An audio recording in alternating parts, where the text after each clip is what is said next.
Oh, welcome everybody. Come on in. How's everybody doing tonight? You know what time it is. It's 8 p.m. Eastern Standard Time, 7 p.m. Central Standard Time, 5 p.m.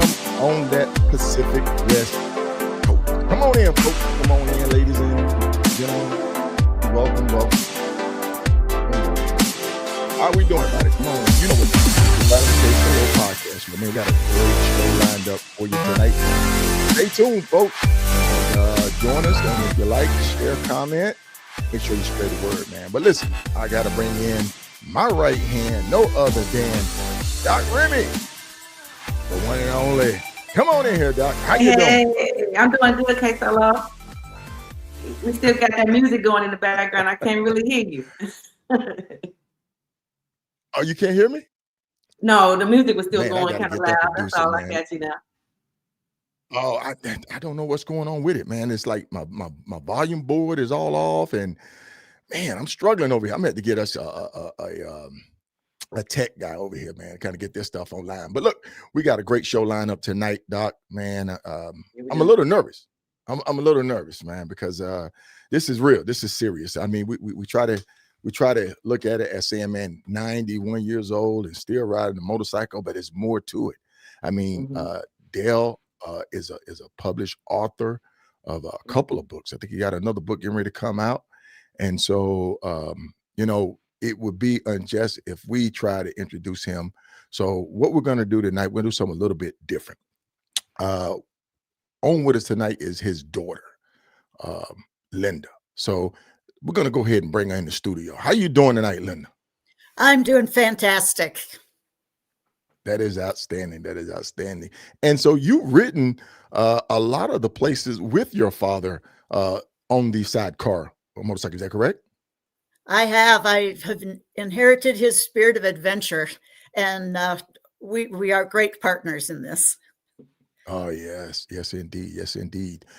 You also have a sidecar motorcycle? I do. I have a Suzuki Boulevard C50 with a sidecar. Okay. All right. We're going to go ahead and jump right in this because I know this is going to be a lengthy show tonight. Your father, Dale, was in broadcasting. He's the talker. He knows about dead air, so he don't take a break. He doesn't like dead air. He just keeps it going. He don't like dead air. He said, "Solo, I don't like dead air," No. Which I thought was awesome. Doc, you doing good tonight?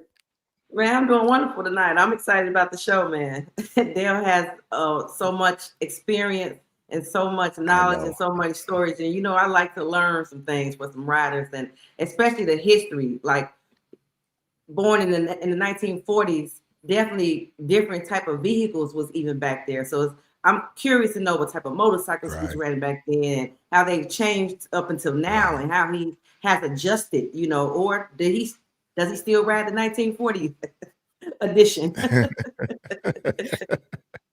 Yes, indeed. We want to welcome a couple of our viewers tonight. We want to recognize Mr. Dennis Joyner. Thank you for joining us. Mr. David Bell. We got Bolo with us. We got Reef Joe. Is that Reef? That's Reef. That's your Reef, man. Pimping ain't easy. Look at here, man. He's throwing something, man. He's throwing a little change at us or something like that. Right. Okay. Maybe we can get him to come in and make a cameo tonight. Good deal. Welcome, Reef. Welcome to the show, man. Thank you for joining us. But listen, Linda, if you would, please go ahead and introduce your father so we can bring him to the studio so we can get this show underway, please. Okay, well, I wrote down some stuff. It's too hard to remember everything about him, but start at the beginning. I really hit the jackpot when I had Dell and Lois Lonnquist for parents. And Dell and his twin brother, Dean, were born November 29th, 1934. They were the 6th and 7th of 8 children born to Ewald and Martha Lonnquist. He was born at home on a farm in Parshall, North Dakota. And one thing you can tell, even in pictures, that he was the kid who didn't sit easily. And he had a sense of curiosity and adventure, and he always had a smile. In 1954, he met and married Lois Smith, but I will let him tell you about that. I'm the second oldest of their 2 boys and 4 girls. And Dad's family now includes 6 children, 6 in-law children, 19 grandchildren, 17 grandchildren-in-law, 27 great-grandchildren, 4 great-grandchildren-in-law, 2 great-great-grandchildren, for a total of 81 progeny. And you might ask if any of them ride motorcycles. Yes, a bunch of them do. And when everybody comes to my house, there's usually 4 or 5 motorcycles parked in my driveway. So if people want to know about Del, they should know that he always placed his faith and his family and service to others above anything for himself. When I was about 3, Dad had a motorcycle that he truly loved, and I'll let him tell you about that. But my mom got her hand caught in a wringer washing machine, and it almost tore off her finger. The next day, he rode his bike to work, and a friend drove him home because he had sold his bike and bought an automatic washing machine and 2 tricycles. So I never realized just what a sacrifice that was for him until much later. But he always put family first. And I have boxes in my closet and a scrapbook my mother made with newspaper clippings and awards and trophies and certificates of appreciation, and even an invitation inviting him to the White House to have dinner with the president. And we were all pretty excited about that. And when he came home, we asked him what the president was like and how cool was that. And he said, "Kids, the president puts his pants on one leg at a time, just like everybody else." And I saw that philosophy whenever we would meet other riders when we were out on adventures. He didn't care if you had the biggest, fanciest motorcycle, tricked out with every electronic marvel known to man, or if you were a kid on an old bike that was being held together with duct tape and prayer. He treated everybody the same. He always asked the questions. Everybody got the smile. He'd ask young people about their hopes for the future and swap stories with the other long distance riders about all the places that they've been. And everywhere we would go, he had a trail of new friends in his wake. Dad always loved trying new things, still does. Back when Razor scooters first came out, he used to watch the kids and talk about them. So for his 65th birthday, we got together and bought him a Razor scooter. And he lived on a really steep hill at the time. And if we were going someplace with my mom, we would drive, and Dad would ride that Razor scooter, the equivalent about 5 or 6 blocks straight downhill. He'd get in the car with a big smile and say, "Just feel how hot these wheels are." One of the trophies that he has in that box is for celebrity calf wrestling. Dad had a daily radio show, and one year the people running the rodeo in Tombo, Wisconsin, thought it would be a good idea if they had local celebrities wrestle calves at the rodeo. And so he said, "Well, I never have tried that before, so I'll try it." And after the rodeo, he came home and he had 2 broken ribs and a first place trophy. He also had a pilot's license, and he owned a airplane, a 2-seater. And with every new thing, whether it was adventure, whether it was bikes, whether it was computer, he would always say, "What a great day and time to be alive." So Dad always tried to pull us into adventures too, and he taught us all how to drive a stick shift car. So when I turned 18 and had saved up the money for a used car, Dad went with me. And I think we were both in a little bit of trouble when we got home. And Mom saw my cherry red 1967 Ford Mustang Fastback. And I always did love that car. But as we grew up, Dad encouraged us not to be afraid to try new things. He would say, "The only real failure is the failure to try." This shows not only in his children and his grandchildren, but also in his great-grandchildren. Another thing to know about Dad, he has a positive attitude no matter what the circumstances. If one of us came home from school and said something had ruined our day, he would say, "No, you ruined your own day by letting it bother you." So, but our serious motorcycle adventures didn't really get started till after my mother passed away. She had Alzheimer's and Dad took care of her at home for many years. And I worked nights at the VA hospital as a nurse, and I would come over at 8 o'clock in the morning, and I could always tell how the night was. If it had been a rough night, he'd be standing there in his motorcycle gear, helmet in hand, and couldn't wait to get out the door because his motorcycle was his refuge and his stress reliever in those days. After she passed, he got on the bike and didn't come back for a year. But then we really started riding together because I'm also a widow. So we've ridden together in all 50 states. And one of my favorite states riding together was the Alaska Highway. It was beautiful. The entire length of the highway was gorgeous. We were visiting my daughter in Chugiak, Alaska. She and her husband are both stationed at Elmendorf Air Force Base. And while we were there, she heard him say to somebody, "The only thing left on my bucket list is riding in a helicopter." So she booked us a helicopter tour to Knik Glacier. And the helicopter lands on the glacier, and then you get to go for a hike and then fly home. Well, they asked her the names. They asked her the ages of the passengers. And when she said 81 and 61, they told her that sometimes we overestimate how spry our parents and grandparents are at that age and suggested just a helicopter ride. So she laughed and told the guy that we had driven a motorcycle up the Alcan to get there. So we got to hike on the glacier.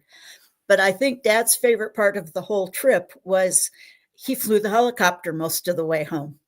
He talked to the pilot and the guy let him take the controls and he landed it. But he said, "Now don't be telling anybody I let you do this. So forget that you just heard this."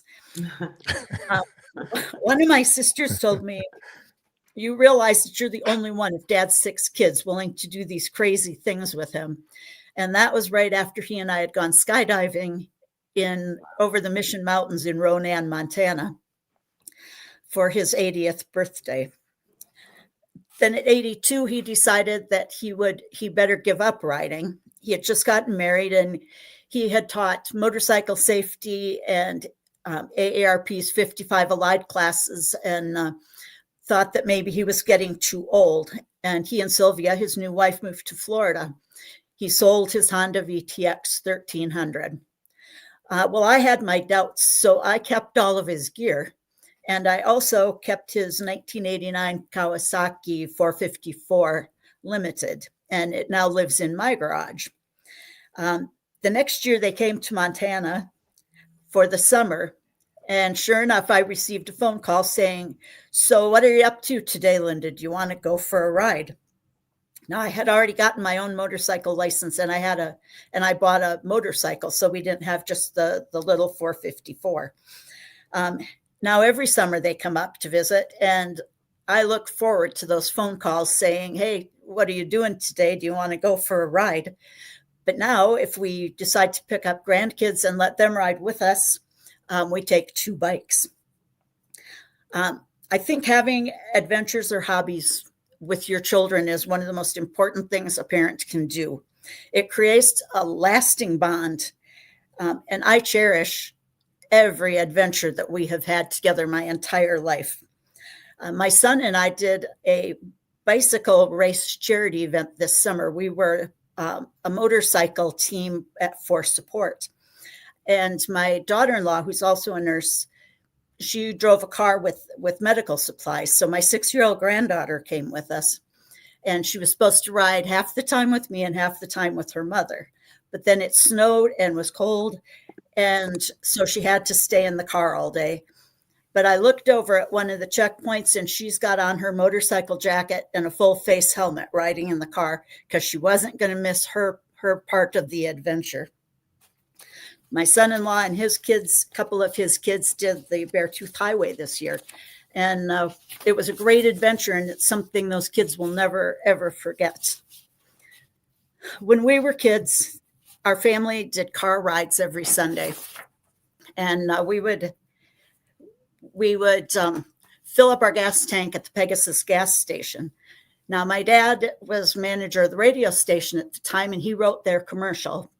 And he had his 6 kids sing the jingle for that commercial. And it went like this: "We love to go riding with Daddy. We like to go riding, of course. And we always fill up our gas tank at the sign of the Flying Red Horse." Well, 2 years ago, Dad and I were on a ride, and I think we were somewhere in Idaho. Pulled into a gas station, and I looked up, and there is a red horse, an old Pegasus gas station sign. And I couldn't help but laugh, because here I was 60 years later, no station wagon anymore, but we have a motorcycle and a sidecar. And I still love riding with my dad. So that's what I have to tell you about him.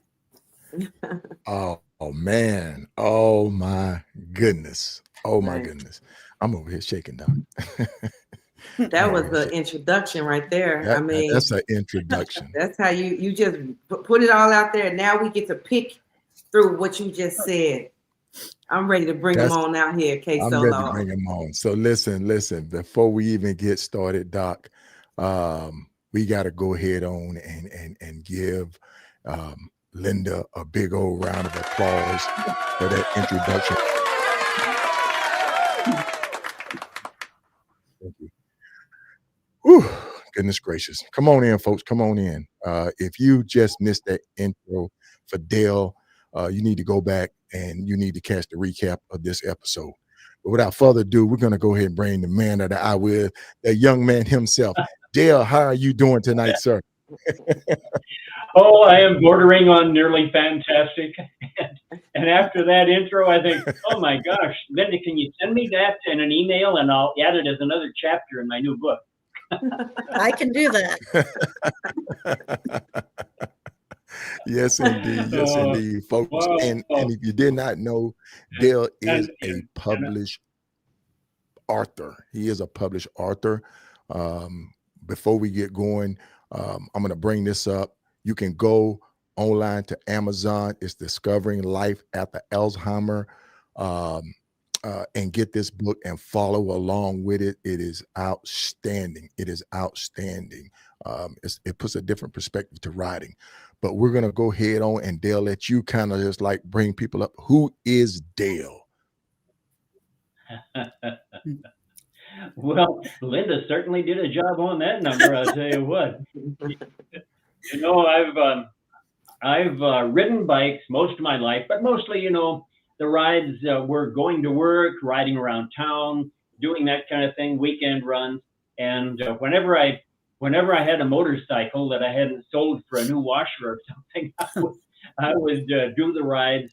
But we really didn't do any long distance riding until I had my wife Lois. We married in 1954, and I was on the road with a country band at that time, and they booked us into Fargo, North Dakota, and it was like 25 degrees below zero when we got there, and it was pretty cold. But after the first 45-minute set, I ran next door to get a burger, and there, coming to take my order, was the most beautiful girl I'd ever seen. And I asked her name, and it was Lois, and she played accordion and guitar. And so after that, after every 45-minute segment of the show that we were putting on, I would run next door and visit with Lois. And then after we got through work, I asked her if I could walk her home, and it was we didn't move real fast, but a week later I proposed. So that was about as fast as we went on that. But then the marriage lasted for 60 years. So we had 60 years and 6 kids and a million memories all going through that thing. And it was when she passed away that in 2014, oh, there's a great shot. That was taken in Spokane, Washington in 1954. And isn't she a beautiful lady, though? So anyway, we had the 6 kids, and we had a family band. We always said we have 6 kids, 34 instruments, and no money, and not necessarily in that order either. And so after we got married, then I did get started riding again. And I remember when, must have been in 1980 or so, I quit smoking. Oh, oh my, I had smoked for 35 years and I quit smoking. Oh, there's the family band. And at least 5 ladies in the band. We had 2 sons too. One played the drum and one played the banjo. Somebody said And somebody said it looked like you had 5 daughters. yeah, that's right. At one of the shows, they said, "You're so lucky, Del, that you have 5 beautiful daughters." and I was lucky. I was so fortunate and so blessed. The Lord has been very good to me all through these 91 years. So we did go along pretty good. But then when she got Alzheimer's disease, then it did settle down, and we took care of her for however many years that was, and the doctor said it was 12 years from 2002 to 2014. And the last 5 years were the ones where the Alzheimer's really kicked in. And of course, Linda, being a nurse at the VA hospital, came over Monday and Wednesday mornings and sat in for 2 hours so I could go for a ride and get groceries in the mail. And so Linda became the part-time caregiver, where I was the full-time caregiver. And that's Lois during the Alzheimer's right there. She was sort of fading away with the Alzheimer's at that time. So Linda, of course, Linda has her own story because she was 51 years old when she graduated from nursing school and became a registered nurse. So she said she homeschooled the kids and got them into college, and then said, "Now it's my turn." And so she became a nurse, and she worked at the VA hospital in Helen, Montana. And she asked if she could work the night shift. And what she found was that a lot of the young veterans would be in the hospital, and they would really look forward to seeing an older lady like Linda at the age of 51 or 52 come and visit with them at 3 o'clock in the morning when life gets really hard at the hospital. So, and she had a lot of dementia patients there too. So she had her own experience. Well, then about the time that the Alzheimer's started kicking in, I was riding downtown in Helena, Montana one day, and a truck backed out of the alley, and right smack in front of me, I had to lay the bike down to avoid him. And I got up, and I wasn't hurt, of course, but I thought, oh, if I would have broken a leg, then Lois would have to be in a nursing home because I wouldn't be there to take care of her. And I had promised her that I would take care of her at home right up until the end. So I quit riding, and then this man in Helena, Montana named Bill Ryder called and said, "Del, don't quit riding, put on a sidecar." And he installed a sidecar for me. He put a sidecar on that bike, and that's a couple of pictures of the sidecar and the bikes that we were riding. It was interesting. The man on the left is a man from the Christian Motorcycle Group in Mississippi who stopped at a rest area and asked if he could ask a prayer for us and bless our bike and bless us on our trip. We were doing the 4810 then for the Iron Butt Association ride at that time.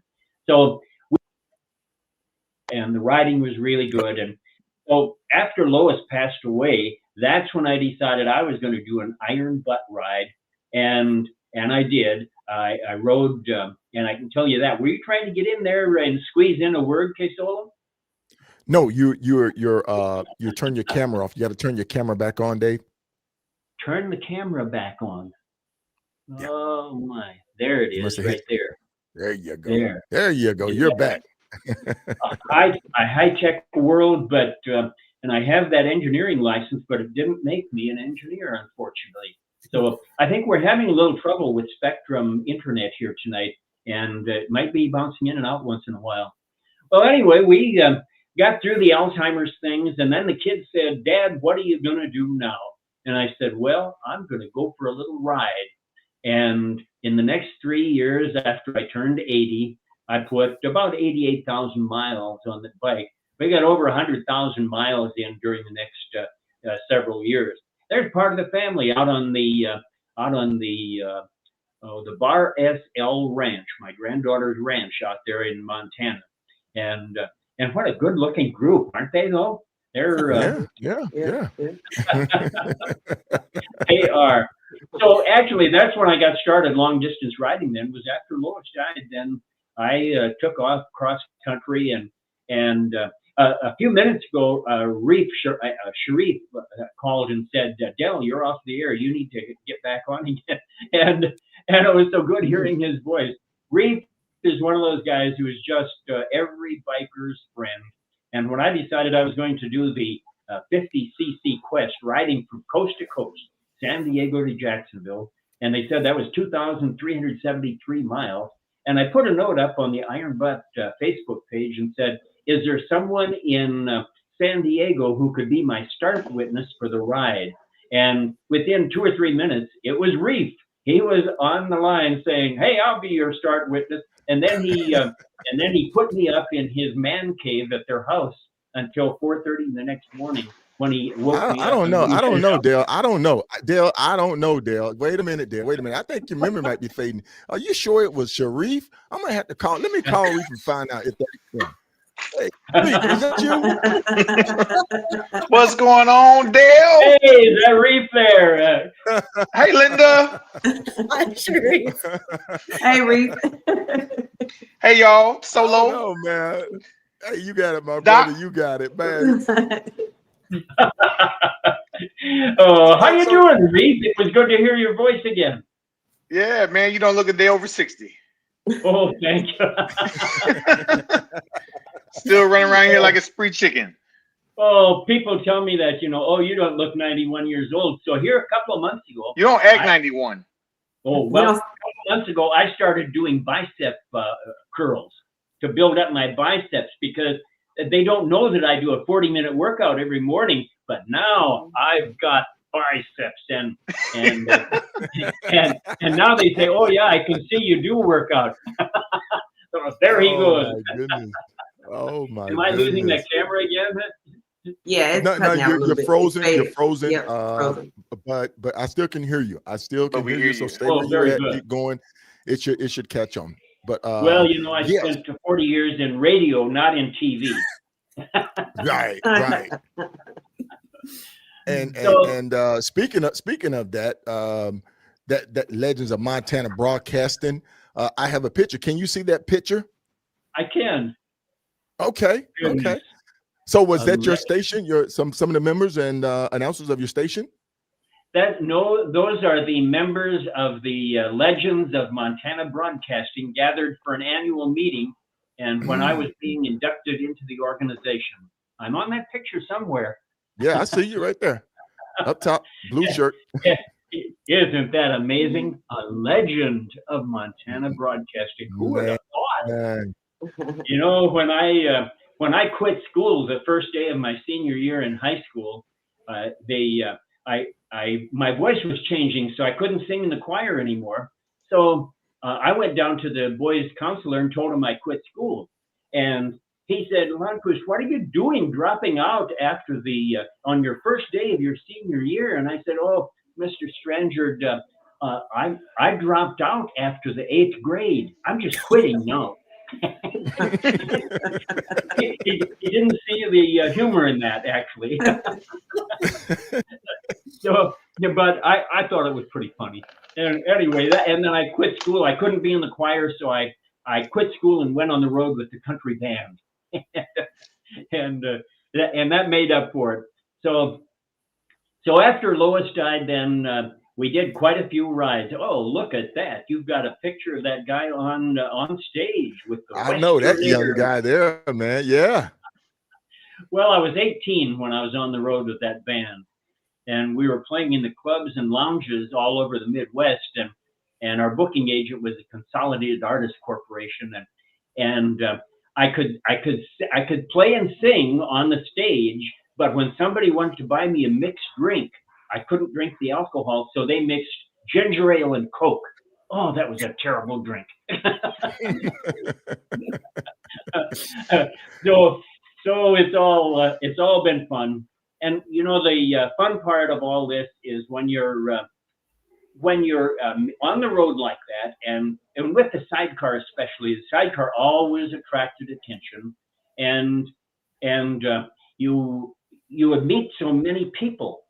Every time I pulled into a rest area, somebody would stop over and want to know all about sidecars. And so Dale, when you ride around with this on the back of the sidecar, it's definitely going to draw some attention. It really did. It got a lot of attention, and I got to meet a lot of people.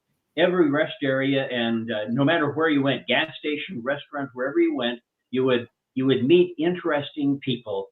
I was down in Arizona one day, and I stopped at McDonald's, and I always filled up our webpage. I had a page online for all those travels, and it was called "Where in the World is Grandpa?" And the kids all got a kick out of that. And I would stop a couple of times a day, and I'd put a story up and maybe a picture about where I was and what I was doing. And one day I met this guy he was from Ontario, Canada. And he said, I said, "Where are you from? Where are you going?" And he was in his late 60s. And he said, "Oh, I'm on my way back from Argentina. I went to that city way down on the tip of Argentina. What's the name of that city, Reef? Do you remember?" I don't remember. It's right on the very tip of Argentina, on the very lowest point there. He said he rode down there. He what? Ushuaia?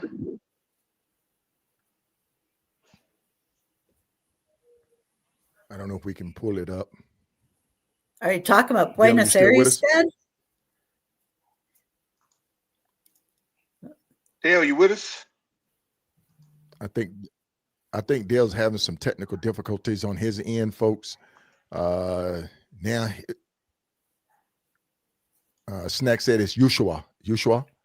Yeah, that's what I said. Snack said it's Ushua. Snack's been down there. Yeah. Well, he used to talk about all the help he got. Mundo. He talked about all the help he got from Sharif when he was doing his 50cc start, and how Sharif took him out to the coast and got him started, and he made it. Oh, that was rough. Oh, there you go, Dale. You're back. It was hard on Reef. He got up at 4 o'clock in the morning and made coffee so he could get me out to the beach, because I had that little medicine capsule, and I had to get a little bit of Pacific Ocean sand to carry to the Atlantic Ocean. So there you were, Reef, up at 4 in the morning, getting that old guy off on the road. So I remember he led me out on I-8, and then we were heading down I-8, and he put on his turn signals to take off, and I started turning and following him, and he's going, no, go back.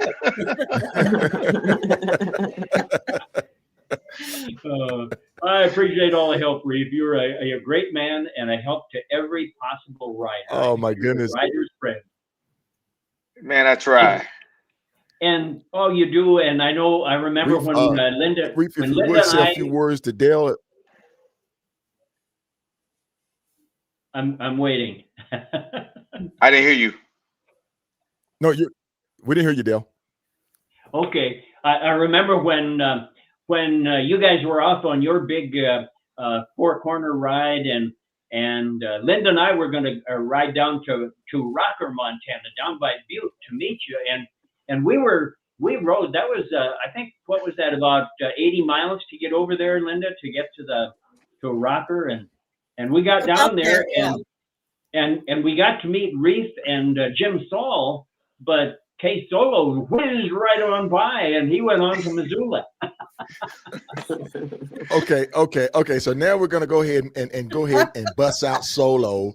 He's missing from this the wrong turn Solo. Yeah, that would be me. Oh, that's a good one. I don't know. I still don't know what happened on that ride. I'm like, where's Reef? Where's Jim? Where's everybody at? And I'm looking around, nobody's there. And then you're gonna call me and say, Solo, where you at, man? I'm like, bro, where are you at? Oh man, so that was a funny one. That was a good one. But you know what though? You did send me a book, which I greatly appreciate. Folks, like I said, you need to go pick this book up over on Amazon. It's a good read, Discovering Life After Alzheimer, the 26,000-mile ride.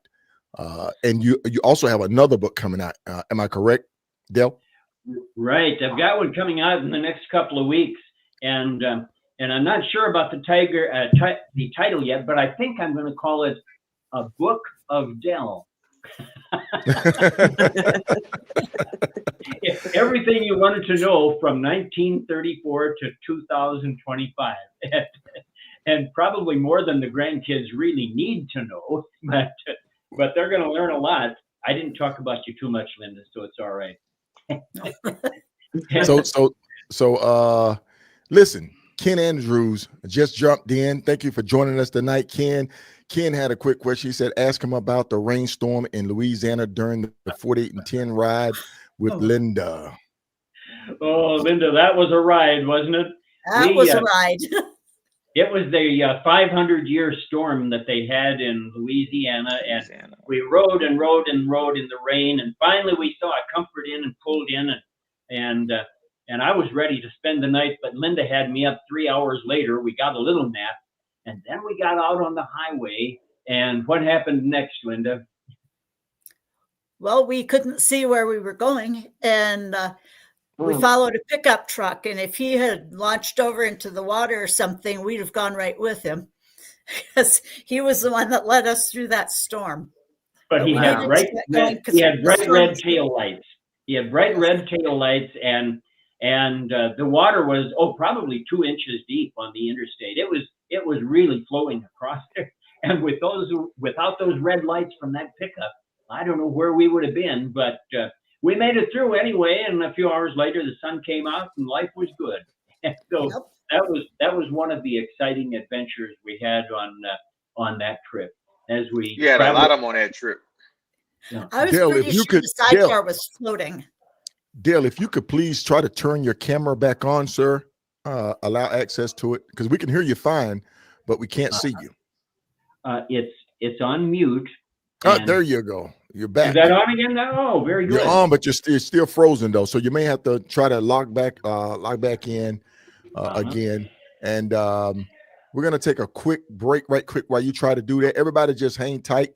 We're gonna work these technical difficulties out, but you know how we do it right here, Riding with K Solo, the podcast show, man. This is live, 100% live, and this is how we're gonna do it. So look, everybody, just hang tight, stay fast. We're gonna be right back.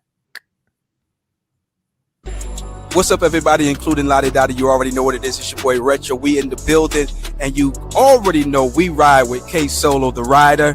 It's a privilege. It's an honor. Make sure you tune into the podcast, and you will be inspired. If you don't believe me, tune in and see. Your boy Retro told you so.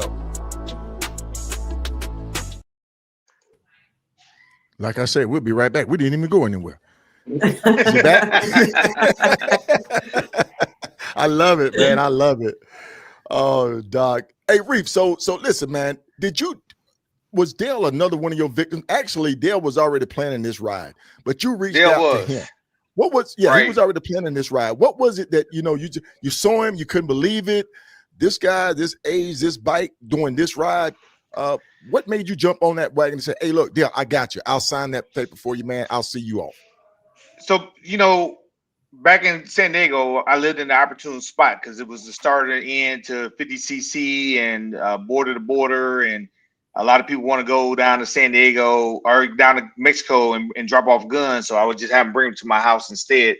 So he was another one of those, because back in the day, you had to have somebody with an IBA number sign your paperwork or a public servant. So, and then I always like to take people to the nice beach and not Dog Beach, where most people do that, where they go to do that 50cc ride.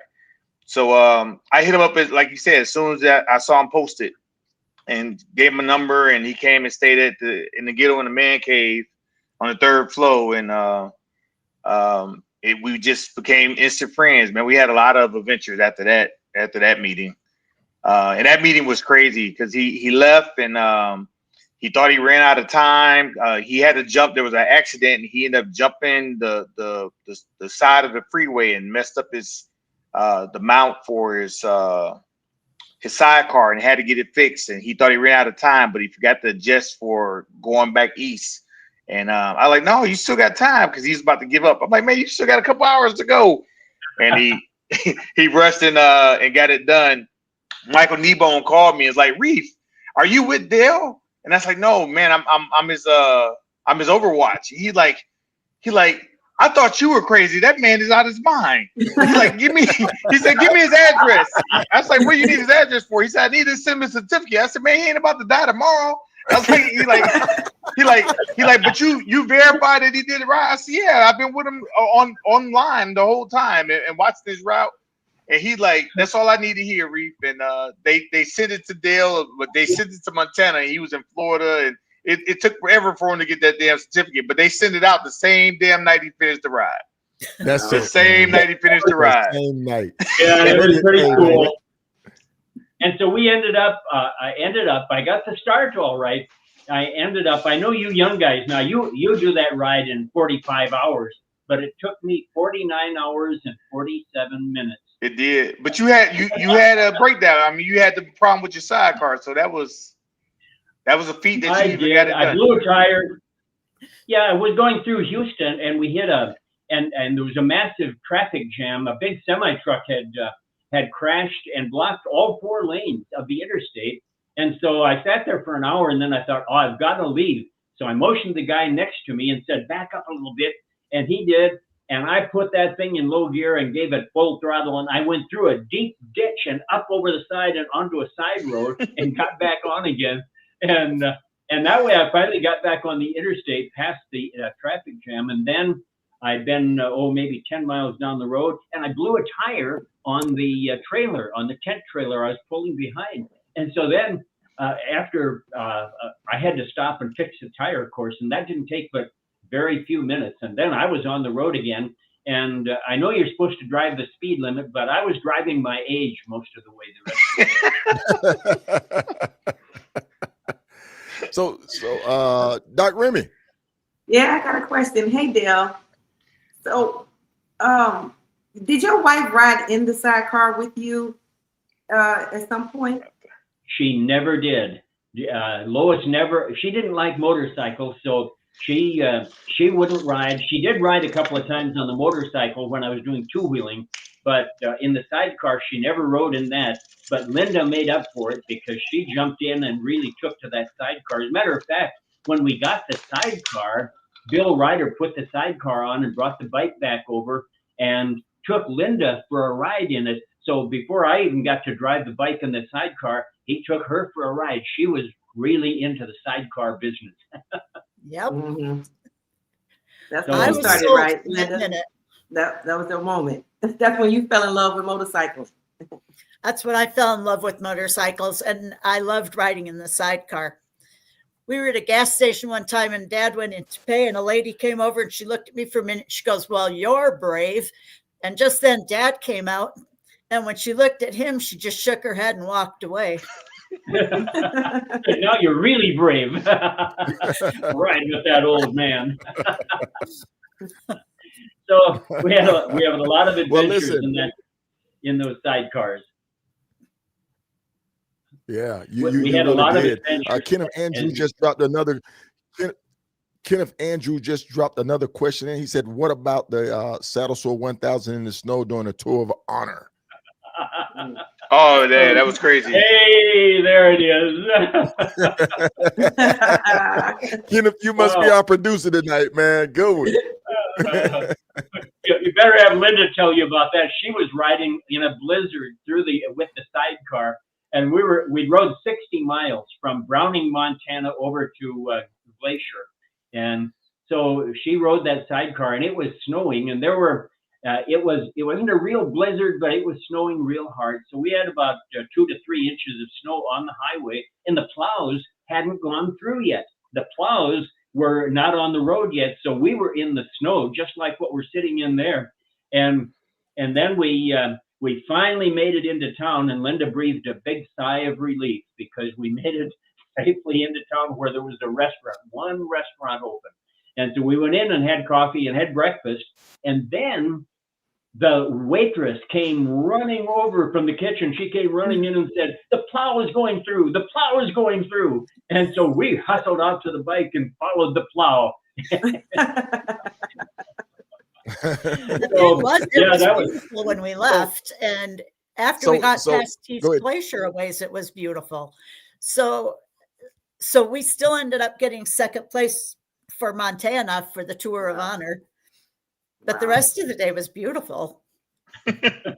Yeah. Yeah. That's And how I it would is up say there. it was a real blizzard. Yeah. You thought it So was a Dale, I real have to blizzard. Well, you were sitting in the ask you this, Dale, sidecar. and I know we're all over the place tonight, but we're gonna get on track. Probably, what was one of your most memorable rides, Dale? Well, they were. I think, like I said in the song, every ride I got a smile with every ride because it was really good. And it's hard to really pick one, but I would have to say Alaskan Highway. The Alaskan Highway ride was really memorable, and we met so many really nice people. That one place where the gas semi truck had slipped and they blocked all four ways on that highway. And so we were stopped there for several hours. And there was a Japanese touring group that right ahead of us that was also stopped. And when they saw me put the tent up behind that motorcycle, they really flocked around and wanted to look around and get in the tent and see what was in there. And then a lot of them wanted to sit in the sidecar and get their picture taken. So they had as much fun as we did. We were the show for the Japanese tourists who had otherwise were just sitting there by their cars, and so now they had something to look at. Wow, that old man is on a motorcycle. There was an Australian guy that said, "Sorry about the crowd, mate, but you're the only attraction open on the Alaska Highway right now." Yeah, I remember when I went through the tree out there, the drive-through tree out in California, man, and I parked my bike to take a picture. And as soon as I walked away from my bike to turn around and take the picture, a group of tourists, they just from I don't know, China, wherever they were, they just start getting on my bike and taking pictures. I'm like, what in the world? They didn't even ask. They just start getting on the bike, taking pictures. It's okay. It's okay. I like, go ahead. Good deal, man. Good deal. And with all those miles that we traveled, the people were really the fun part of the trip because you meet all these wonderful people who have all these. They have great ideas. I met in a rest area in Texas. I met a couple from Australia that had rented a couple of Harleys in Miami, and they were riding to Los Angeles and dropping them off at the dealer in Los Angeles. And they thought this was such a great sport, and they had always dreamed, they said, of riding the Harley across America. And they were sitting on the floor in the rest area. It was raining outside. They were sitting on the floor and looking at maps and everything. And I told them about Dale Coyner's book on all the places to visit and everything. And so they had a good time, and we had a good visit.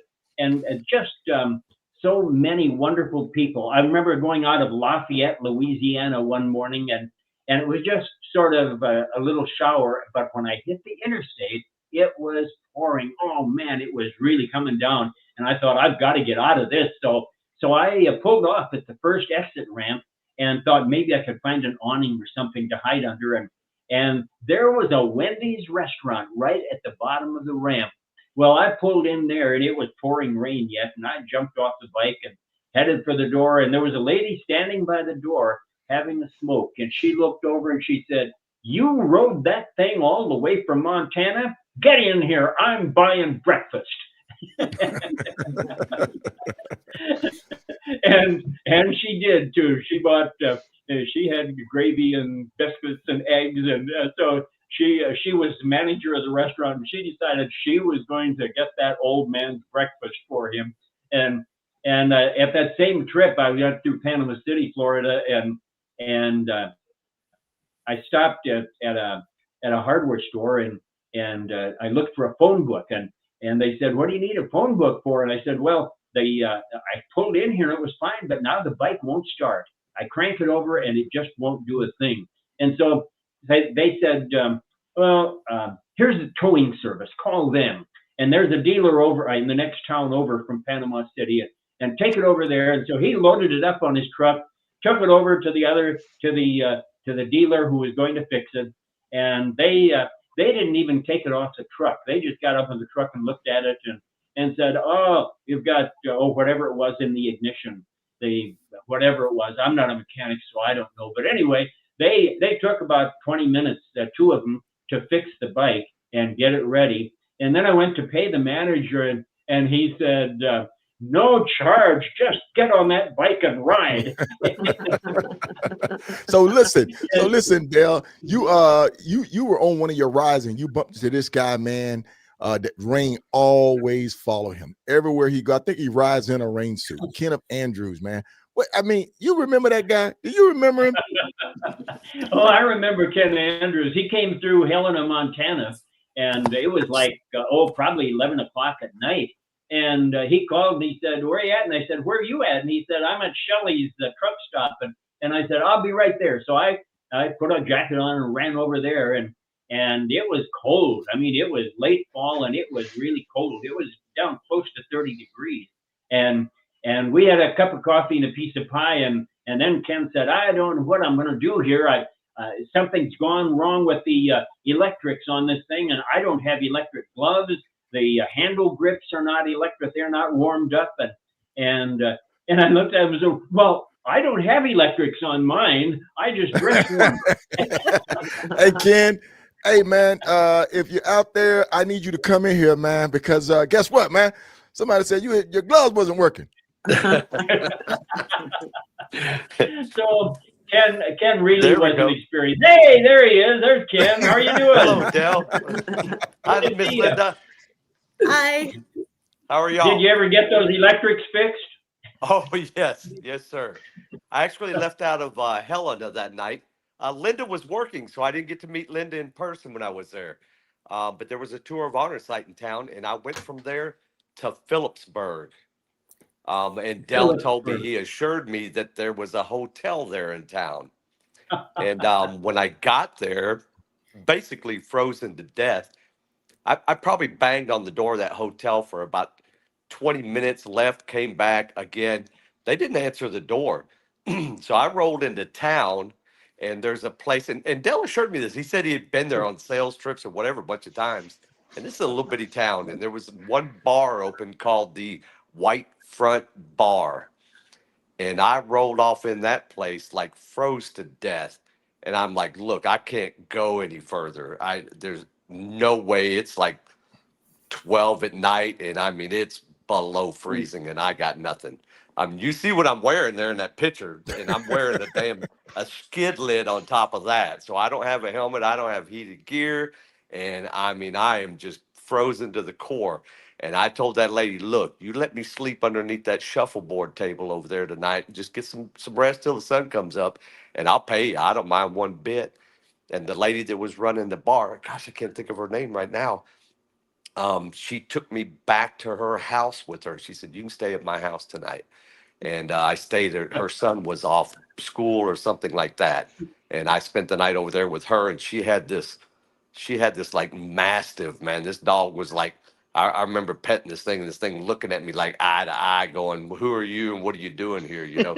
But it worked out for me. I survived it. I left the lady a nice tip on the kitchen counter when I bailed out in the morning in the snow coming out of Phillipsburg, of all places. Wow. This is so cool. This is so cool. Here I sit on this program, and the three bikers that I admire most are right here in front of me. Isn't that cool? Reed and Ken and Kay Solo. It's so cool that I get an opportunity to be with you three guys on a program. I am really honored. You just need Smiley. If you got Smiley in here, you'd be loaded. I know, right? I know. Smiley's on that West Coast. I hope he's home, not working. Maybe we could try to get him in. He just said hello not too long ago. Yeah. So maybe we can get him in. I'll tell you another story about riding. I was riding across the country and trying to get over to San Jose. I started from Orlando, and I was heading for San Jose, but I headed for San Diego first, and I called Reef along the way and said, Reef, is there any chance I could get together with some of your motorcycle club people from Southern California, because they always have such exciting stories and memories and all that. And Reef fixed up an RTE, and you know that means ride to eat. We may know a little something about that. You might know a little about that. I heard of them. We may know a little something about that. Well, Reef fixed up an RTE, and he got several people from Los Angeles to drive down to San Juan Capistrano and meet at the Bad to the Bone barbecue. Bad to the bone. Yes, sir. Yeah. And then several of us rode up from San Diego to San Juan Capistrano, and we had the best time there. It was so cool visiting with all these real bikers from Southern California. You know, I'm from Montana. Hey, I don't know anything about that. So we had a nice visit, and we got pictures with everybody. And then I said, well, I've got to head for San Jose. And I said, I'm really terrified because I've got to ride through Los Angeles, and I've heard all about that terrible traffic. And 3 or 4 of them, I think it was Secret and Porsche and Mike, and they said, we'll take you through Los Angeles. Nice. and they did. Here it is, 11 o'clock at night, and there they are, and a good picture too. There they are, and they got me. They got me out on the interstate, and then went around Los Angeles. Now it's 11 o'clock at night, and the traffic is still. All 4 lanes are busy; they're filled. And we were flying along at 60 or 70 miles an hour. I didn't know that I ever dared to look at the speedometer because I was hanging on for dear life. And they tripped me through, and finally around on the north side of Los Angeles, they said, okay, here's I-5. You're ready to head. No, they said, here's the 5. And all you got to do is get on that and head for San Jose. So it was an exciting adventure. And Reef, I really enjoyed that visit with those people from your groups. It was just such an interesting evening visiting and listening to the conversations because, you know, it was just so totally different. Oh, and there's Smiley. Yeah. And he gave y'all one of his patches, one of his ground pounder patches. You guys, Dave, you were also featured in Get Yonder magazine. Right. When I think you were coming back from Alaska for that ride. Yeah, I was up in San Jose, and I said I'd really like to meet with Smiley and ask him about the patches. And so I called him or sent a text. I don't remember which. And we met somewhere halfway between LA and San Jose. And Smiley and Dimples came in, and we had breakfast and had a good visit. And they are such, they're such terrific long distance riders. I mean, they are the epitome of long distance motorcycle riders. And I was like, I was like a novice just riding. I think I did about 100,000 miles in that 4-year period. And that's, Reef does that in one run. No. Yes, you do. 100,000 miles. Yeah, you do. Hey. And I remember looking at the finishers list, and there was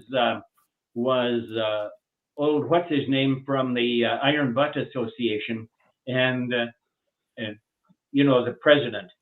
Mike Kneebone.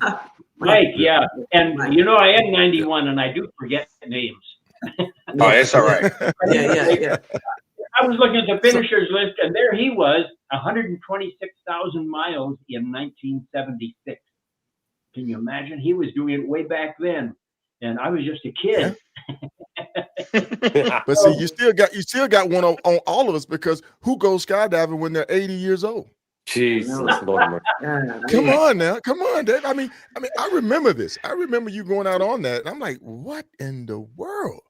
So you have to tell us, man, what is the Fountain of Youth? Where is it at? Can we ride to it?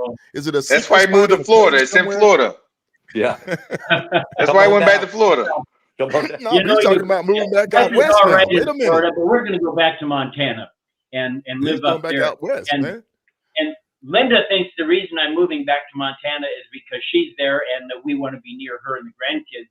But actually, she's got that 1989 Kawasaki that I rode for my first Iron Butt ride. It's a Kawasaki with a sidecar, 1989. Oh my gosh.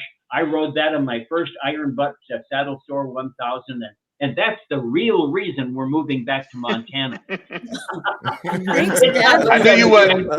When you called me when you turned 85, I think it was, you like, I'm retiring from ride. I knew that wasn't gonna last long. So did I. Well, I knew that wasn't gonna last long. Actually, it sort of lasted a little while, but here this last summer, we drove up to Montana, Sylvia and I, and we drove up to Montana, and my express purpose was to do a Saddle Store 1000. On your birthday. So, Linda, and I was going to be, what was I going to be, 89 years old. And so Linda got her bike out. And we rode, we did several practice rides. We did a 200-mile ride up to Great Falls and back. And then we did a 400-mile ride up to Glacier National Park, up to Kalispell and back down to Helena. And then we got ready for the Saddle Store 1000. And she had the bike all tuned up, and we took off, and we got as far as Miles City, Montana, 350 miles. And that's where the tire on the sidecar blew out. and then it took a couple hours to get the sidecar, and we decided, well, we're not going to make the 24-hour thing anyway, so why don't we turn around and go back and we'll try it again? Because, the Iron Butt rule is always, if you have a problem, get off the road and try it again some other day. So that's what we did. We got off the road, and we turned around and rode back. So I guess I rode at the age of 90 this summer in Montana, probably only 1,700 miles instead of a couple thousand. But it was a darn good ride, wasn't it, Linda? It was excellent. And Dad had more of his luck. We went to get the tire changed. And the young man that was changing the tire also rode motorcycles. And he said, I hope my daughter will someday still ride with me. She was very small. And he replaced the tire and put it on for free. And he said, I've had a blast talking with you. And in fact, everybody that worked there was out in the garage talking motorcycles. That's the thing. It's so much fun meeting these wonderful people. And you have to look around and think, America is an awesome place. There is so much to do and so much to see and so many people to visit. And no matter where you go, you meet people who are just they're just so cool. I remember one day down in Orlando, I was getting ready to make a long ride, and so I went in to get the rear tire on the bike change, because when it has a sidecar on it, the rear tire of the bike wears out faster. So I went in to get that on, and I walked outside and looking at some of the bikes, and there was this big black guy standing there, and I said, "Hey, how you doing? You riding?" And he said, "Yeah, I'm from the Buffalo Riders." And so he was a Buffalo Rider, and is that what they call them? Buffalo Soldiers. Buffalo Soldiers. Yeah, Buffalo Soldiers. Buffalo Soldiers. Buffalo Soldiers. And so he was a Buffalo Soldier, and so he handed me a card, and then I handed him a card that said "Old Guy with a sidecar" on it. and he and I laughed, and while we were visiting, Wait a minute, hold on, Dale. Somebody got a security breach, man. Somebody sneaking in the back door, man. Hold on. We got a security breach. Look at here, man. Look who done snuck in here, man.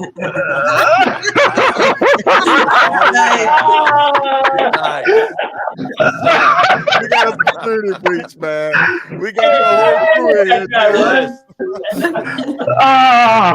Hey, Mr. Dale.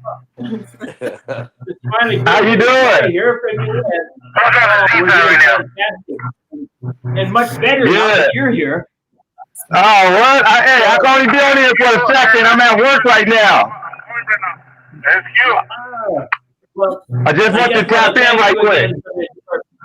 Are you in a PT4 for Z8? We wear that patch with great pride.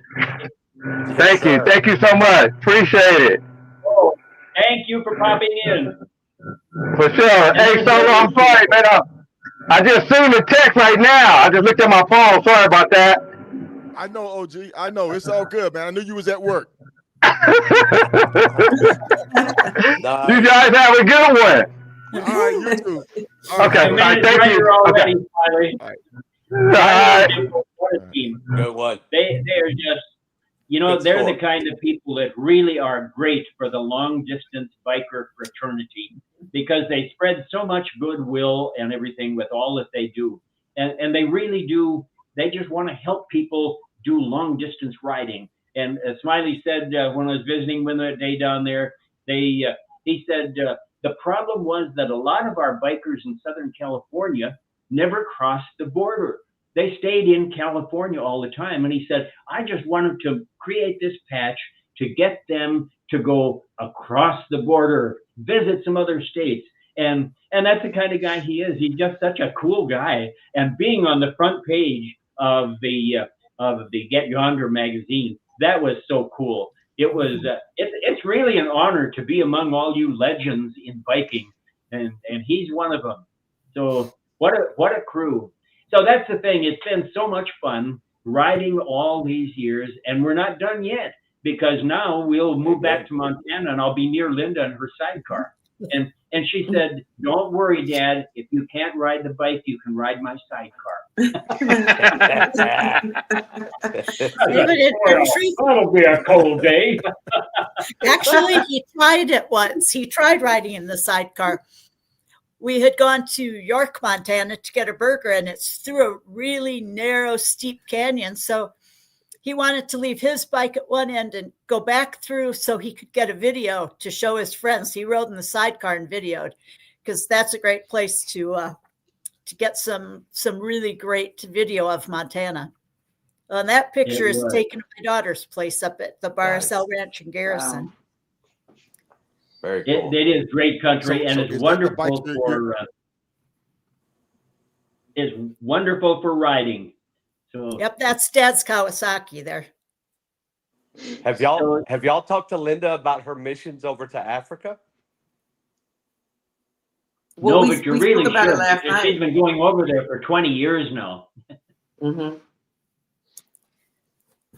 We brought it up briefly last night in our pre-production, remember? Yeah, that bike there is so comfortable. That's why I picked that one to keep. That's our old Kawasaki. So, Dale,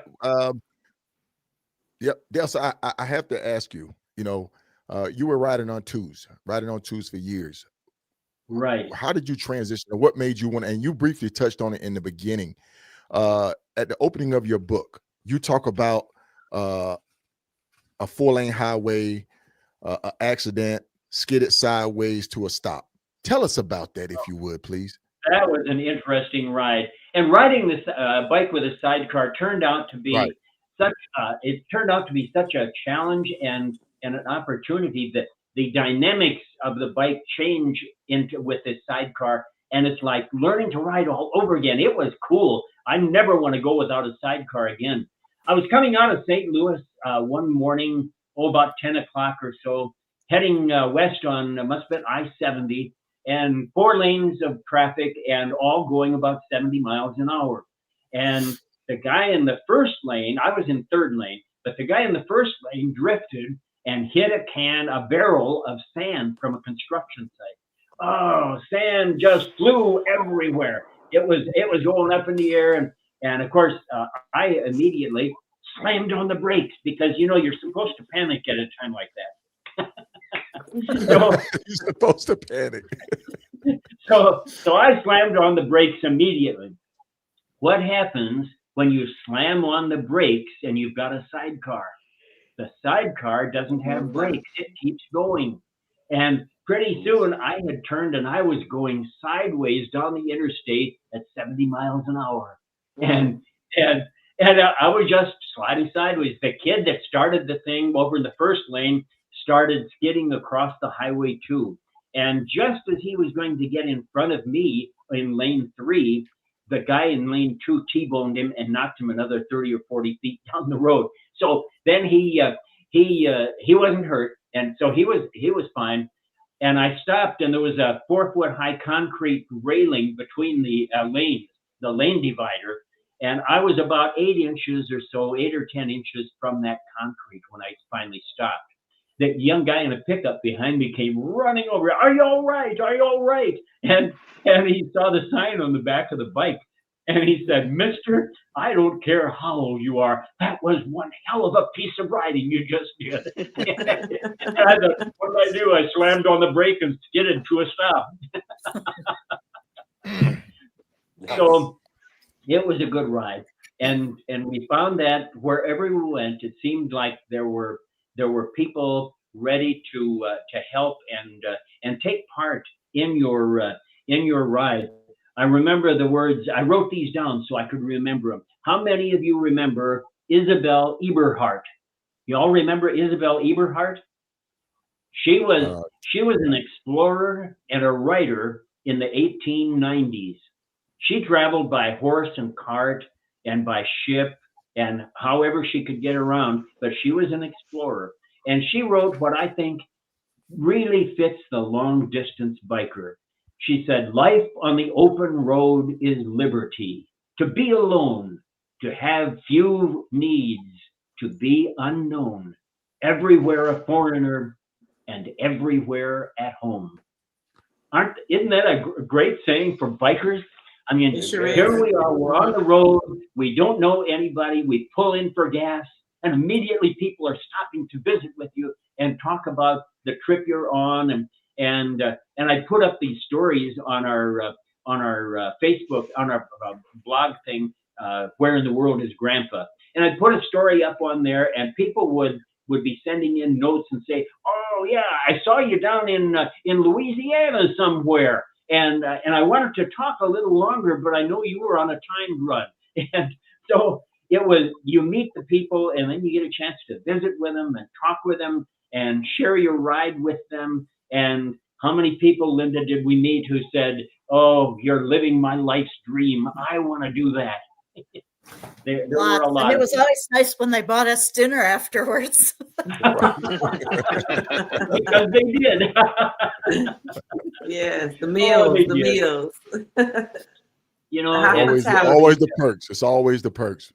Yeah. And you know, you people are you four people are epitome of that. So helpful and interested in other people and what they're doing and spreading the news about this fraternity of bikers that travels around countries. I've got a friend in St. Paul who's a fireman, and I think he just got back from Pieper, his name is, and he and his wife ride, and they were over, they've gone all over Europe. They've been in Austria and Switzerland and France and Spain and all over, riding overseas, and they're doing all of those kinds of things. Oh, that's a good picture. Skydivers. I have to tell you, though, that the skydiving was a thrill. And back in 1967, I bought an airplane. It was a 1947 Aeronca Champ. And I took 7 lessons and learned how to fly. And then I flew for the next couple of years, and I did aerial photography, hanging out the window, you know, and shooting the 16 millimeter camera. So we had all kinds of fun with the airplane, and you have these exciting adventures there as well. It was like riding a motorcycle with wings. That's really what it was like, flying this little plane. So it was just things like that. So that's when Linda decided we should do the skydiving on my 80th birthday because, hey, George Bush did it, and we should do it too. So Linda, it was your idea. You put your dad up to that. It was her idea. My siblings don't know that. Now they do. Now. It was great fun. It was really fun. So we did the skydiving, and then she said, what do you think? You want to do it again? And I said, it was $350. That would take me clear across the country on the motorcycle. Why would I want to do this again? Why do bikers always equate things to I can get a tire with that, I can get gas, 3 tanks of gas with that, or brake pads. That's what we equate everything to. It's not, oh well, that's expensive anymore. Yes. Well, one thing I didn't expect from the sidecar was Dad took it to the post office one day, and this was after my mom had passed away. And he came out, and there's a lady standing next to the sidecar. And his line he always said was, well, you get a sidecar so you can extend your riding years and have a place to put your dog. And the lady said, you need a pretty girl for your sidecar, and I have a dog. So he came home, and I was like, Dad, who knew it was going to be a babe magnet?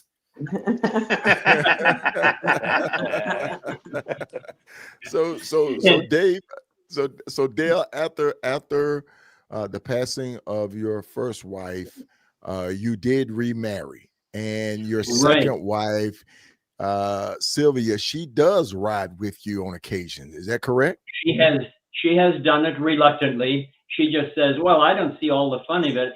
South of Helena, there's a place called Boulder Hill.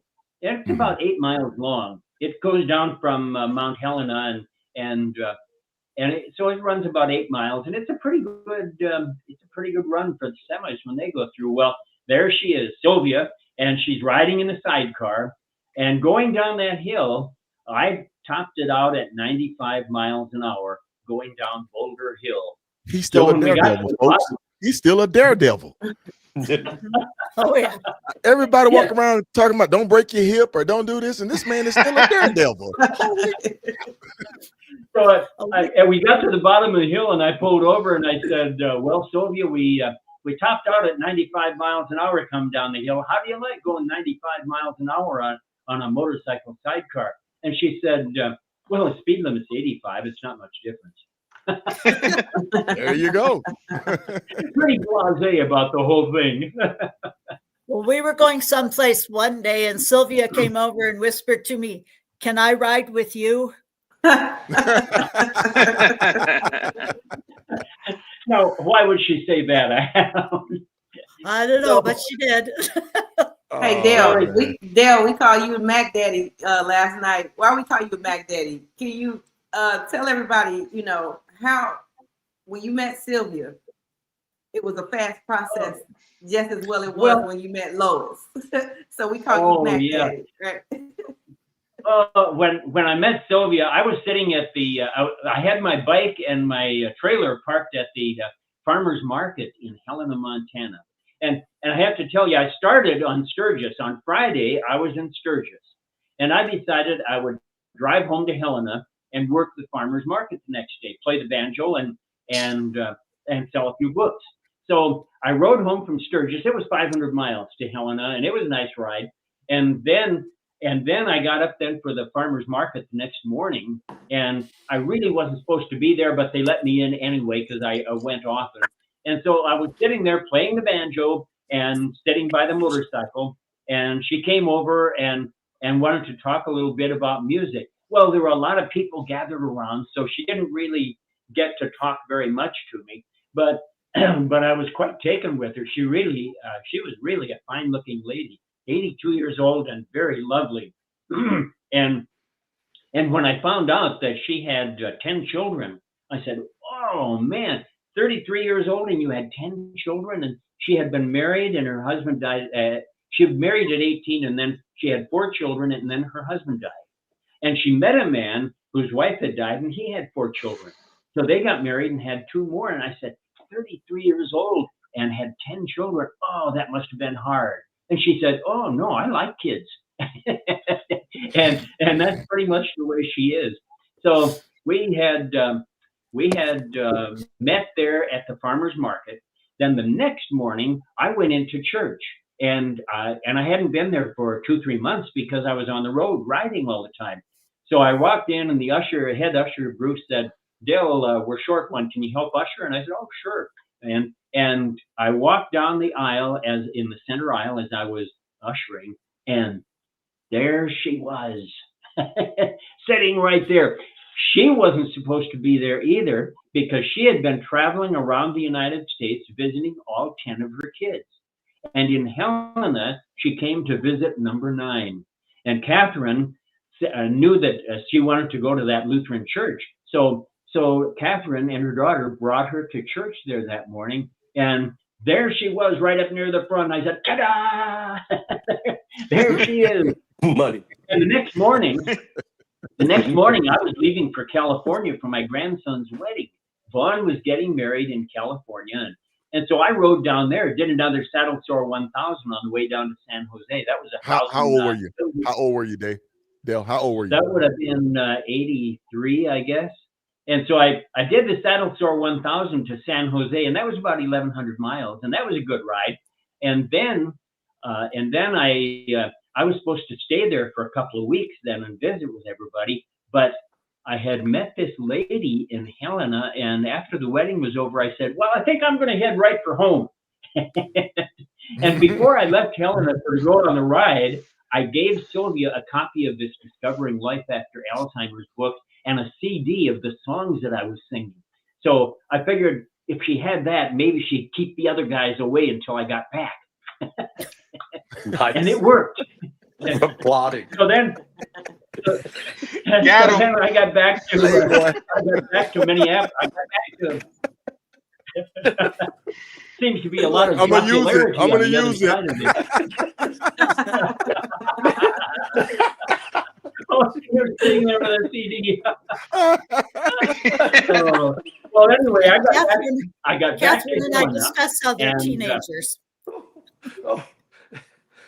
What? Well, I said, Catherine and I get together and discuss how you guys are like teenagers, and we have to kind of try to keep a lid on you sometimes. I'm just got wondering back how to many Helen, children they've had. and she was there, and I called and asked her for a date. I wanted to take her out to dinner, and I waited. I believe I waited a full 7 days before I proposed. I don't think it was any earlier than that. So, I mean, what the heck? If you're 82 years old, why put it off? Why wait? There you go, man. Hey, why you wait? Well, listen, Dave, man, we're gonna go and kind of like just kind of ask you some questions about your journey, man, and your riding experience and all of that, because a lot of people are amazed how you still do it. I mean, staying in shape wise, healthy living. How do you do it? Well, you have to have a good attitude for one thing. I think that's the key thing that you have to have is a good attitude.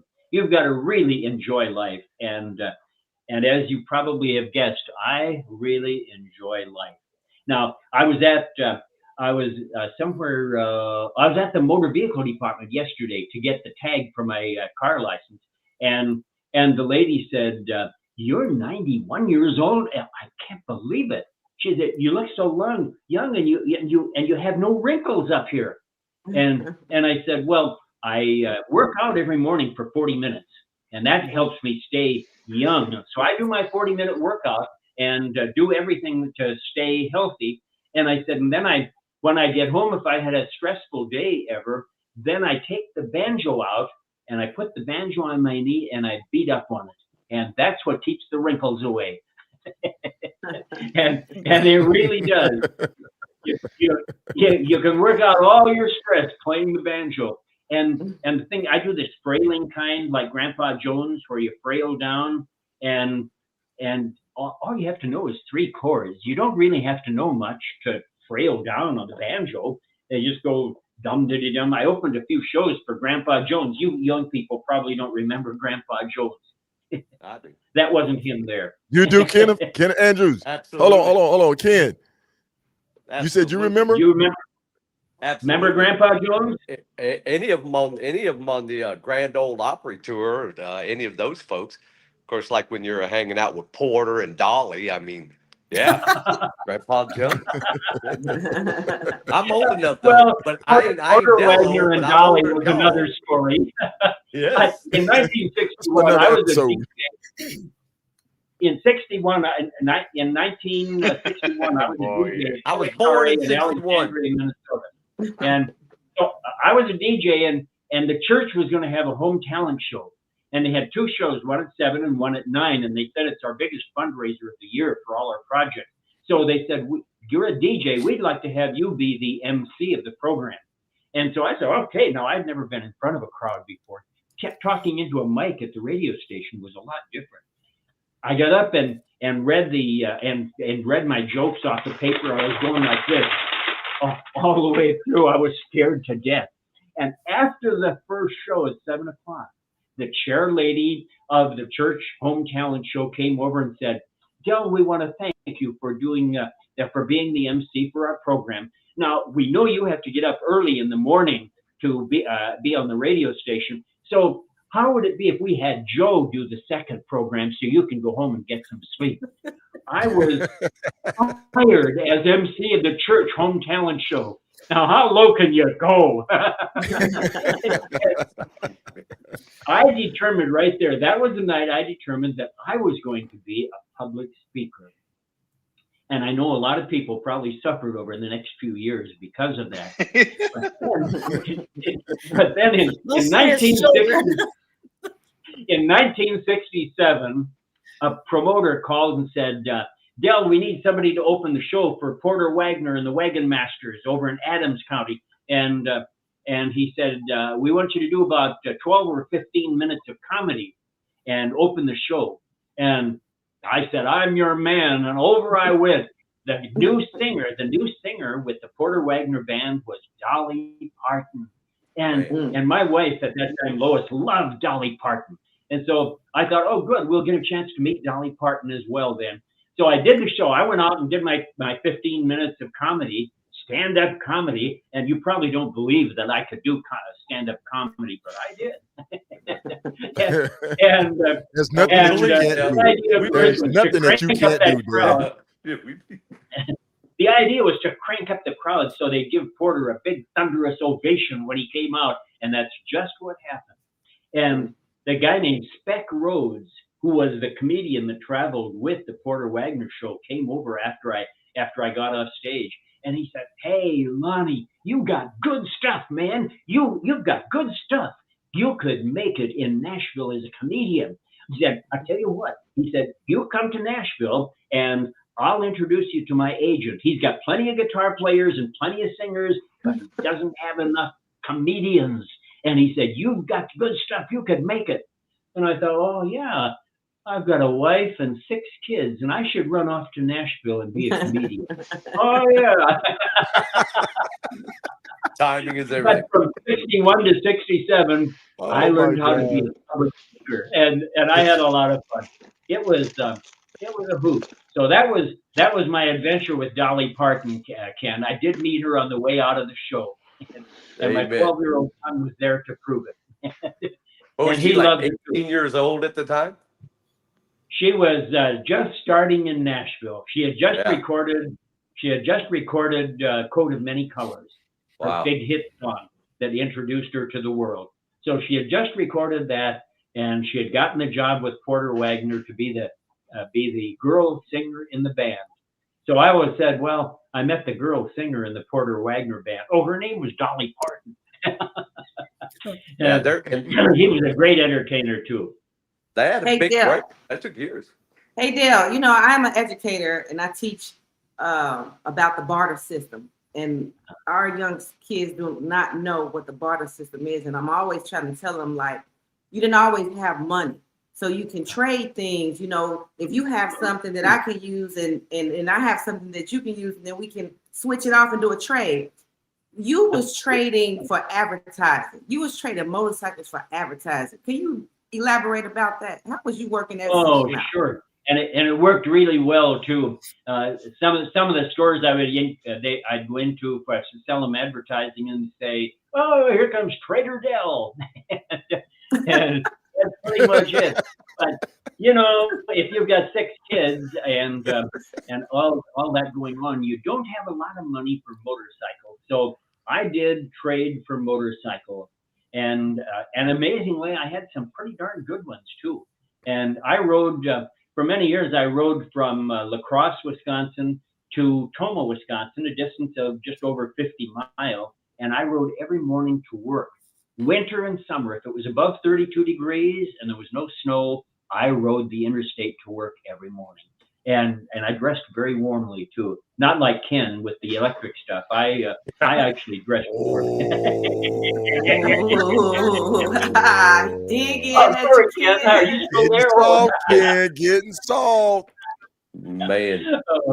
So I rode that distance, and I started with a 360 Honda, 1976 Honda 360, and I rode that 50 miles to work in the morning and then home. Well, then one of the dealers wanted to trade, and I got a Kawasaki 440, and that was really a cool bike. It got 60 miles to the gallon, and that was during the Carter years when the gas prices were going way up. Oh well, you're all too young to remember the Carter years, but I remember them. Oh, and having met him in Washington.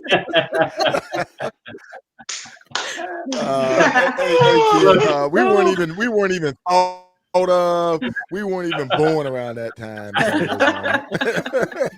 Good one, Ken. Well, and I did get to go to Washington and meet President Carter. And I thought, there is a really kind, gentle man. Terrible president, but a good man.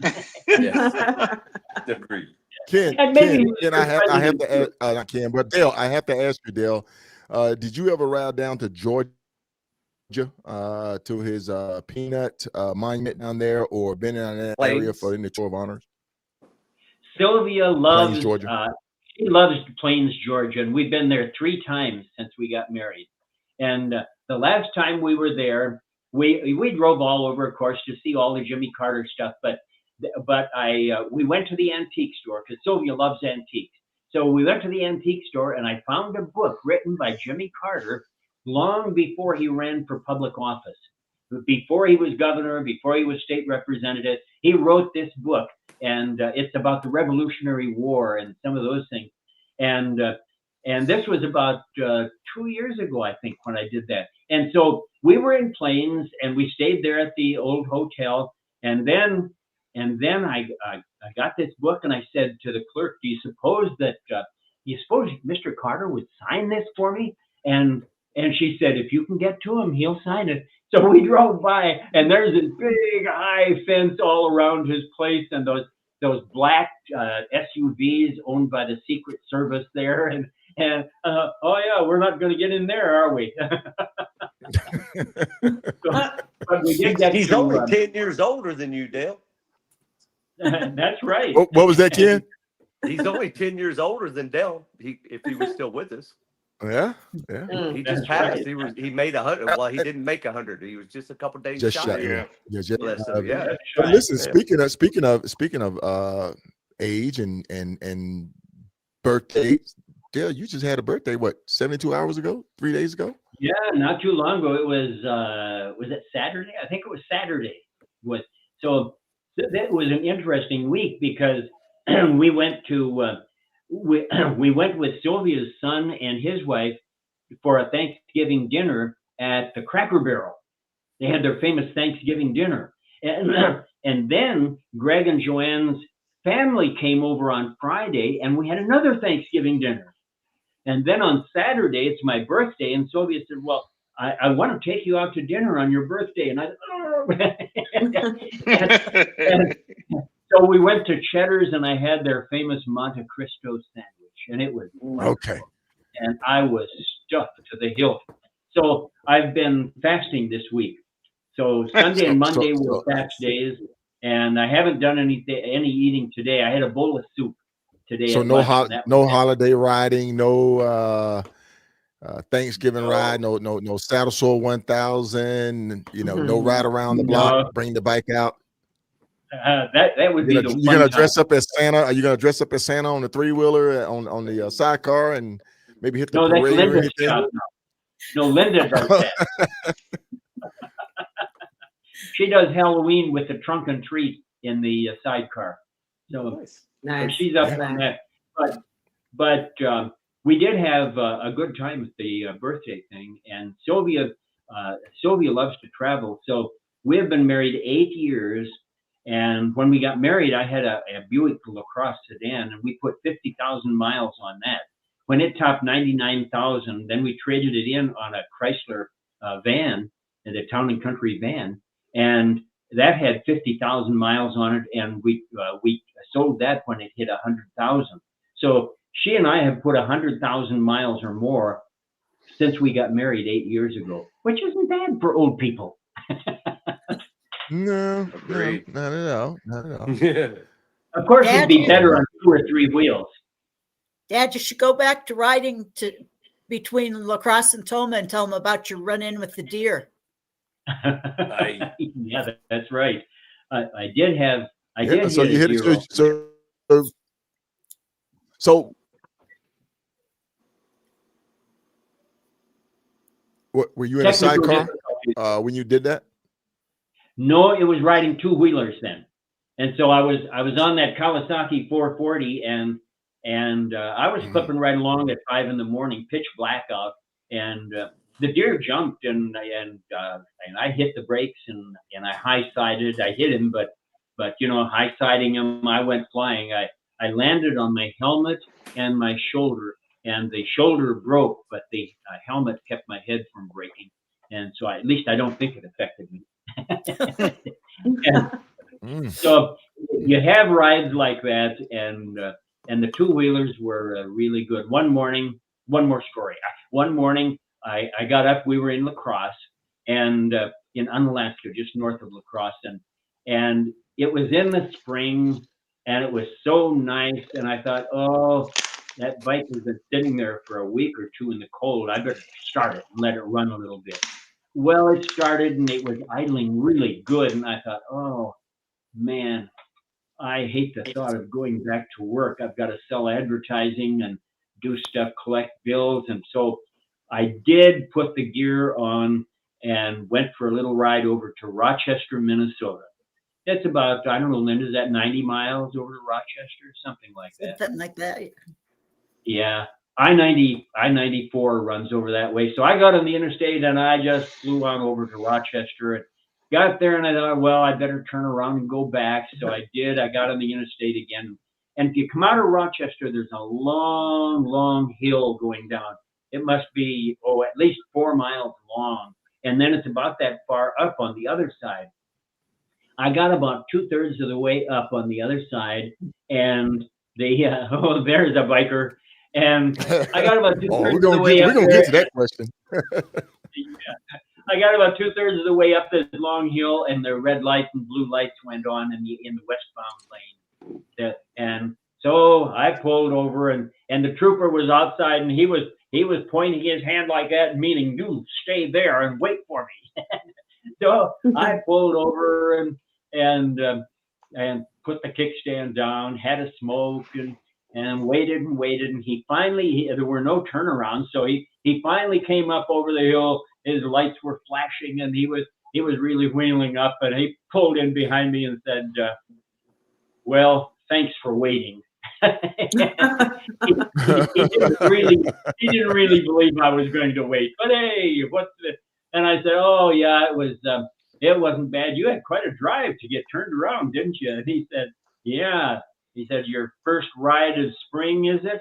And I said, well, yeah, as a matter of fact, it is. And he said, I know, I'm a biker too, and I'm going to go home and get my bike on. But he said, do you know how fast you were going? And I said, oh, I don't know. I suppose I was over the speed limit. And he said, you were going 89 miles an hour coming up this hill. I hate to think what you were doing going down the other side. But hey, it was a good ride. And he said, I'm not going to ride. Still a daredevil. Keep the rubber side down one. Still a daredevil. So Dale, you have great grandkids. Yeah, great. Yep, exactly. Do you think you are influencing them to ride? I know I spoke to you, Linda, about riding. When they see you, do they talk to you? They ask you about your rides, places you've been? They did for a long time, and now they're getting older and getting their own bikes. And they, the kids are doing stuff like that, which I would never do. They think dirt bike riding in Idaho is really fun. So they leave Helena in Montana and ride over or they carry their bikes. I don't know how they get over it, but then they go over to Idaho and ride through those hills. And Linda, how many of the adults ride the big bikes? A couple of them had gold wings, don't they? Of your grandchildren or great-grandchildren? Yeah, doesn't Aaron have a Goldwing? And among your grandchildren, there's at least 3 that have Goldwings or Suzuki's, good bikes, and then your great-grands go more for dual sport and dirt bikes. And they were the ones that just did the Beartooth. Oh, they did the Beartooth. Oh, wow. And that was a fantastic ride, too. Yep. Wow. How many of you have... You were influenced them at a young age, though. Well, yeah, there's some of them pretty young. I have one great-grandson that got married last spring. Can you imagine a great-grandson getting married? I must really be old. Well, you've got 4 great-grands with wives. 4 great-grandsons. And you were telling us about this, and I had to dig to find this picture. Looking back over it, you didn't tell us this one. Can you remind us about this one right here? Can you? That's my daughter Diana. When she graduated from college, she joined the Peace Corps in Africa, and they were going to send her to the Republic of Gabon. And her job would be to get on that motorcycle that she's sitting on there in the picture, and she would have a sack of cement hanging on the back, and she had to ride maybe 50, 60, 100 miles out into the jungle to a small village where they had a little creek going through, and she would show them how to put a dam on that creek so they could have a small lake, and then with the small lake, they could plant fish, and they could raise fish for protein. So her job in the Peace Corps was to teach people in Africa how to raise fish for protein. And so when I found out that she was going to ride a motorcycle when she got to Africa, I said, not until you've learned how to ride. And we did a lot of riding together, and she learned how to ride, and she actually rode a 50cc moped for a while to get used to it. And then she rode the bigger bike. And so she rode a bike and got her driver's license. She got her motorcycle license before she went to Gabon. So I knew she was in good hands then. She knew how to ride, and she knew how to take care of a bike, so she could do it. But she learned fast, and it's good to see the kids doing that. And my youngest son, the one with all the radio stations, also does that. He's got a couple of scooters and a bike. So it's good that the kids ride, and it's good to see the grandkids. Bandwidth, Doc. You got a bandwidth? Out of bandwidth. I talk too much. Now I've got something to try. We're running out of bandwidth. I taught Solo out of his bandwidth. We're out of bandwidth, man. Oh my goodness. Oh my goodness. Yeah, do you have any more rides? I can't quite hear you. Do you have any more goals to do any more long distance rides, like a big, like a challenge or any more? Or are you done? Next summer, when we get moved up to Montana, I'm going to do another Saddle Sore 1000 to kick it off. And Linda can ride the sidecar because she knows how to do that. And so we'll do an occasional ride because it's good. And the thing is that Sylvia and I have talked about this too. We're 91 years old, and we know that at some point we have to start thinking about what we're going to do when we get old. And so we're thinking about it anyway. I'm just wondering if y'all are going to have children.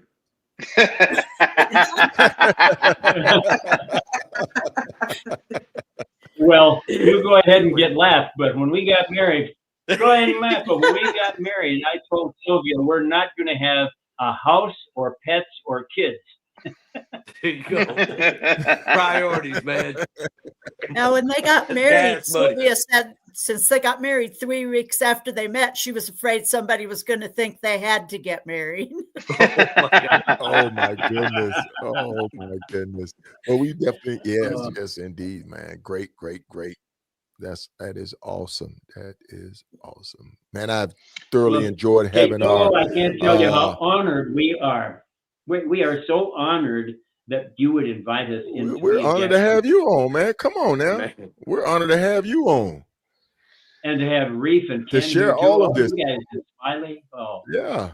and Highway come in and definitely just sharing it all with us. But you know, the book Discovering Life After Alzheimer's is a great book, a great read. Is there anything you want to say about it to share with the audience before we get ready to sign off? Kind of the Sure. inspiration behind it, the kind of the journey.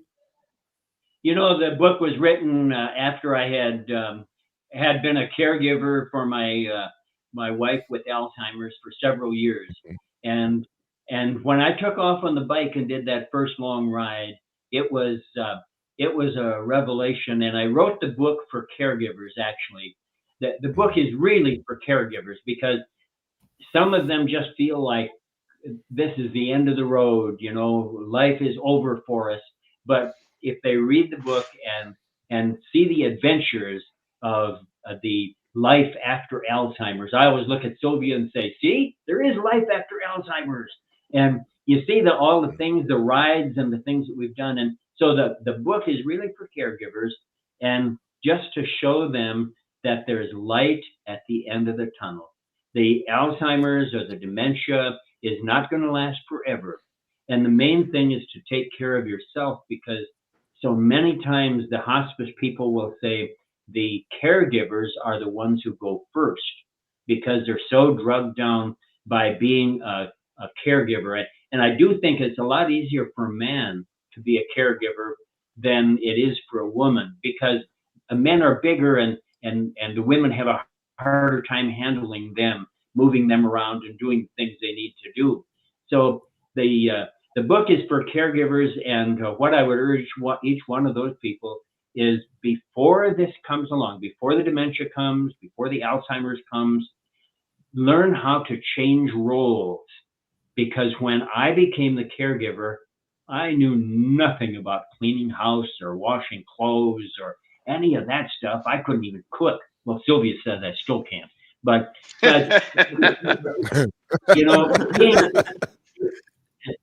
doing a little role reversal for a husband and wife are really good, because there might come the day when one of them does need a caregiver, and it would really be good if that caregiver had some small knowledge of housekeeping and cooking and taking care of things, taking care of the budget and all that. So that's what the book is about, being a caregiver, really. And it's showing them the stories are about the motorcycle ride, but then the flashbacks are about the years of Alzheimer's and how they fit right in. So it's there's a lot of good stories in here. But there's a lot of good stories in here about your motorcycle journeys, your rides, your camping, the places that you've been.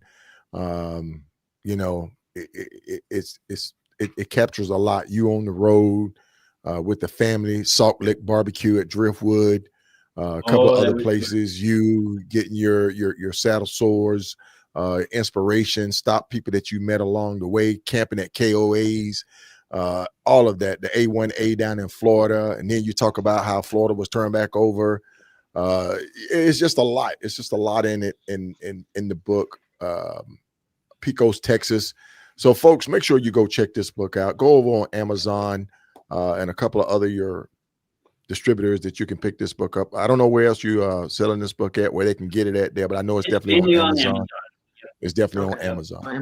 Well, we're going to go around the horn and kind of exit stage left. We're going to start with Ken. Ken, any last words? Yeah, nothing more than Dell is an incredible guy. Miss Linda, I can't wait to meet you in person someday. We've had some close encounters. I'm down here in Florida. We get a chance, Dell. We should say hi together. Reef Solo, ma'am, pleasure getting in here tonight and mixing it up a bit with y'all, and those are some great stories. Thanks for the opportunity. Yeah. Nice meeting you, Ken. Thank you. All right, Ken. Well, you have a good night, my brother. You take care. Oh, yeah. Right on. All right. Peace. Sharif, talk Dale, to us, man. Tell us Linda, something. how Tell y'all us something doing? about Miss Dale, y'all. man. Tell us something about Dale. Man, Dale is amazing. From the time I met him to now, he's well before I met him, he was amazing. Dale, as young as he is, goes to old folks' home and plays the banjo to entertain the folks at the old folks' home. Wow. Just amazing man. Just amazing man. Great soul, great heart. Great guy. Hell of a rider too. He's done some crazy stuff on a motorcycle. What an honor to have you on the same program. I was humbled to be here, Dale. Humbled to be here. Oh, it was so good. Oh, we surprised you, though. We surprised you, Dale. We did surprise you. You did indeed, and it was such, being with some real long riders. I mean, the real riders like you and Reef. It's such an honor, and then to have Linda on the same program again, it's such an honor to have her. And anytime I'm in public again, I'm going to have her do the introduction. Yeah, that was a hell of an introduction. Well, it's pretty cool for me to sit here with all the legends. I know, right? I'm like, it just wouldn't be right. Nobody else could do it but you, and you did an awesome job, Linda. And folk, if you're around them when you out on the road, give them a call. They will come and meet you and break bread with you, and it is a good time. It's every time I'm in Montana, I call them. Good deal. Well, my brother, I appreciate you joining us tonight. And Dr. Jones, it's so good that you're here, and I hope that your educational background was expanded through all these stories. Yeah, absolutely. All right, I'm out, y'all. I love y'all. All right, love you too, Reed. Good night. Tell the family. Thanks, Itola. Good night, everybody. Good night. Whoa, Dale, you stay where you're at. Stay right there. I thought you were wrapping it up. Oh, yeah, with the extra stage left. That's all. Just sit down and shut up here for a minute, huh? Oh, yeah. I thought you were wrapping it up there, and I was going to get the last lick in there. Yeah, right. Yeah. But just as we wrapping it up, Linda, any last words that you want to share about your father, his legacy, his impact, just being an awesome inspiration? Well, one of my son-in-laws said to me after he had met Dad, he said, that man he's made this family what it is. And he said, I'm so glad to be part of it now. And I think it's true. And I'll give a lot of credit to my mother too, because she's the one that picked up pieces and would make sure he didn't get too wild. Dad and my son, Jason, were going on a biplane ride one time, but Dad didn't know he was going because my mom said, please don't tell the amazing Del Lonnquist till we get there. I won't be able to stand him for a week.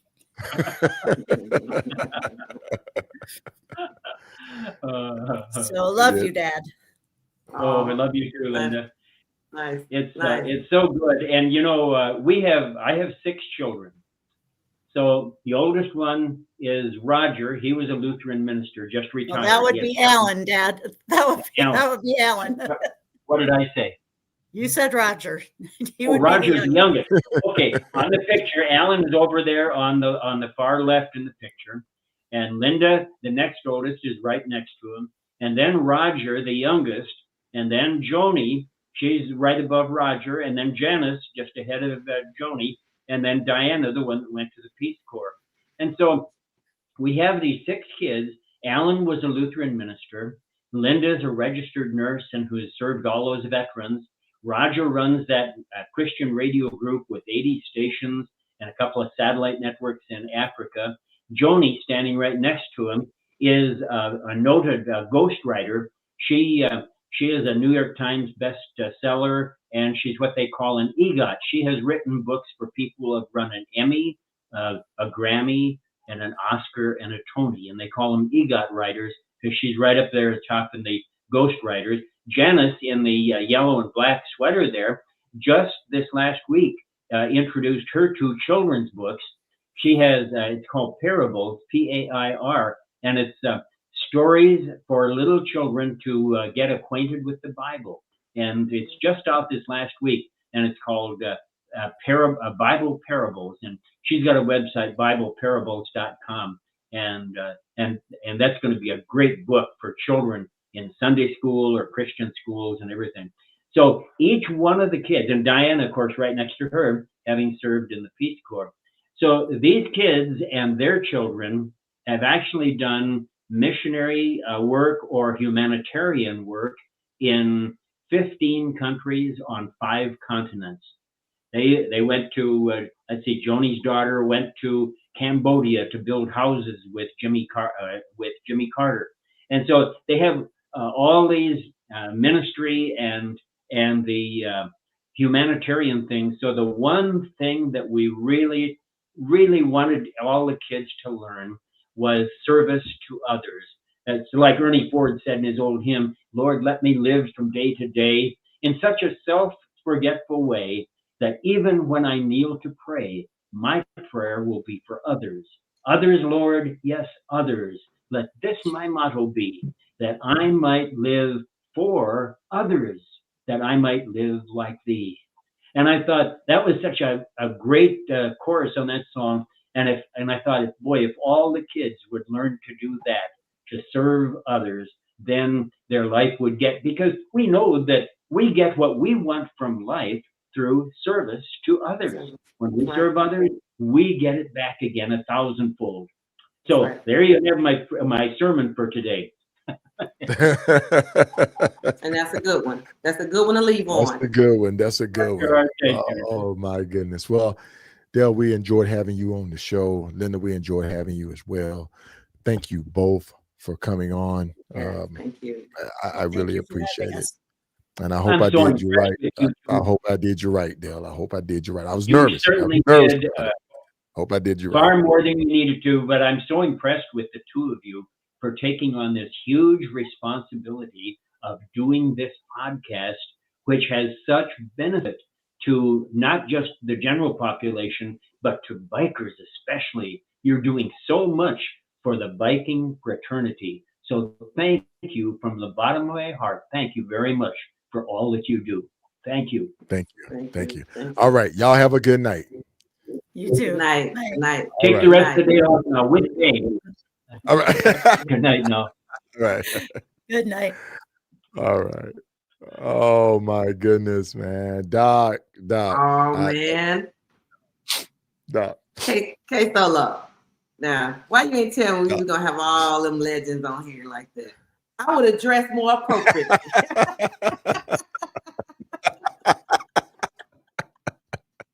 I called you. I thought the doctor could do that. You're gonna do that Thursday. I feel like I should have had my helmet on tonight. I know, right, man? Whew. It was a heavy one. It was a heavy one. Yeah, thoroughly we knocked it out the enjoyed park. having him Good on. job, K Solo. Hit me with one of these for me. That's you, Doc. That's you, man. That was a heavy one. And you know, I mean, you know, what can you say? What can you do? His legacy, not just riding motorcycle, but the man that he is, raising the family, his daughter, all of that. You know, he was a broadcaster. He's inducted into the Broadcasting Legends.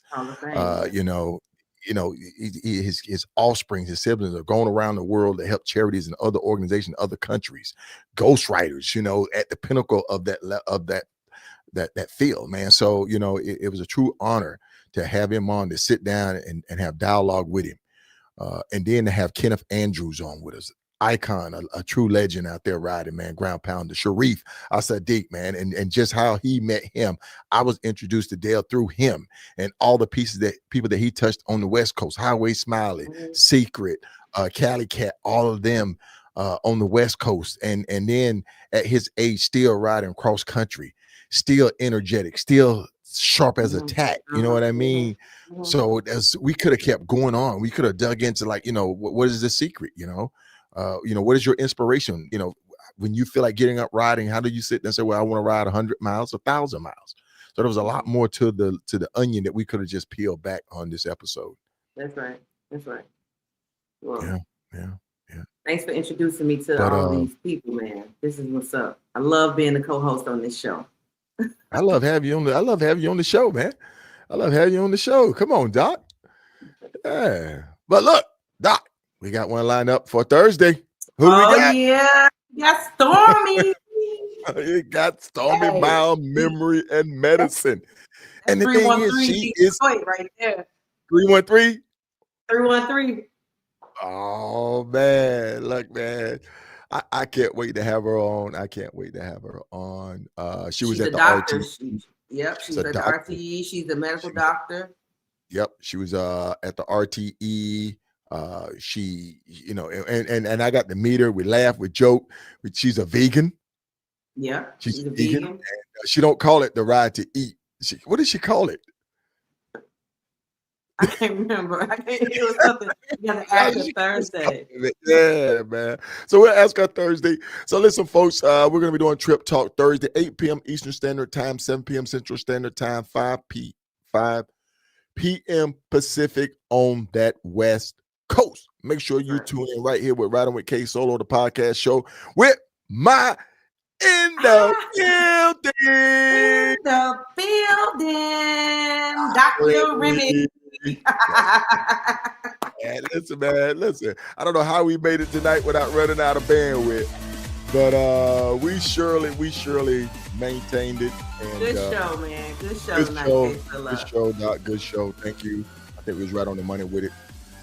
And to hear Dale speak the way that he did about what we're doing with the podcast, we're positive. We're positive. So let's keep doing what we're doing. Let's step it up a notch. Let's get better and better and better, Doc. We're gonna get better and better and better. That's all I see. It's just getting better and better, folks.